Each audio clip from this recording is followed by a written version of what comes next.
Barbara Kurja. Thank you, Mr Chair. I'm pleased to take a call this afternoon on this conversation because I'm really proud to be part of a government that has produced 3.5% growth in the economy in the last year. We are growing and we have one of the best results in the current Western world globally.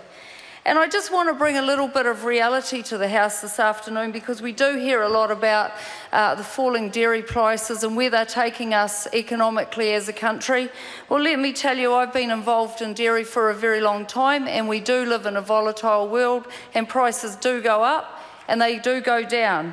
But we are in a country where we have a strong focus on dairy and it does take us through. It got through the global financial crisis a few years ago. At the moment it's just having a down. It's in the process of producing the finest protein in the world and it will go up again. So it's just in a bit of a glitch at the moment.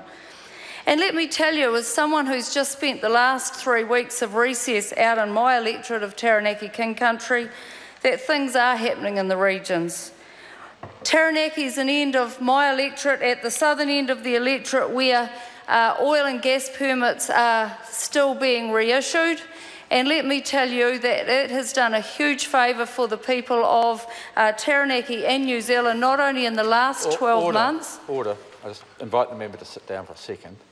I've just terminated a member's speech because she didn't make any reference to the required debate. And all the member has to do is to refer to some decisions of the government in the year ending the 30th of June last year, or the report of the committee that we're talking about. It's not too hard and only has to be a passing reference, but the member has to do it. Barbara Kurja. Thank you, Mr Chair.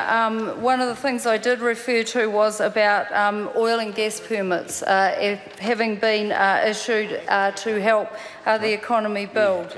I also want to note in there that money has been spent on infrastructure. There are roads which happen to be going on in my electorate. There's a fantastic roundabout going on in Waitomo at the moment, which is actually allowing the traffic. Yes, I do. I'm telling you that there's actually, we're talking about some of the 350 initiatives that are in the business growth agenda, and one of those is infrastructure. Okay, infrastructure roading. So we've currently got a whole lot of roading things going on State Highway 3, which are a result of government decisions.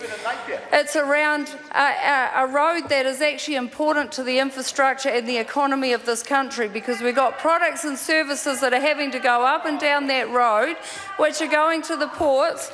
The government has also been negotiating trade and export agreements, which actually help us to take our product to the world. Free trade. Look, and I tell you what, and currently still negotiating. I tell you something else that the government's actually done, and the news is out today, which is something that is going to be really, really pleasing to the people on the other side of the House, but there's just been an announcement today that some of the government R&D funding that's just gone in over recent years has found some research that's led to a breakthrough in methane production. And so this just goes to show me that this is about the economy, this is about finance, this is about investing in research and development, which will in long term actually help us get that economic sustainable New Zealand that we've desired to do for so long. What are they telling me about milk prices in my electorate? People in my electorate know that milk prices come and go. That's right. So, you know, to me, there's some wonderful innovations that have happened through government R&D and the funding that's gone into R&D in our financial accounts.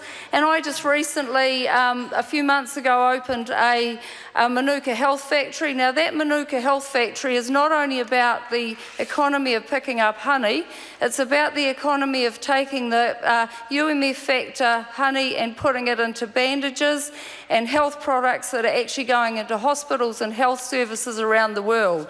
And so I see all of those things happening, and we are in the right track. We are actually making progress. We've actually got a lot of things actually happening out in our regions. Broadband is another one that the government's invested in, put money in to the last budget, and I can actually see that the infrastructure of broadband is spreading all the way through our towns, and we're actually getting people more connected so that we've got some wonderful technology businesses out in our region.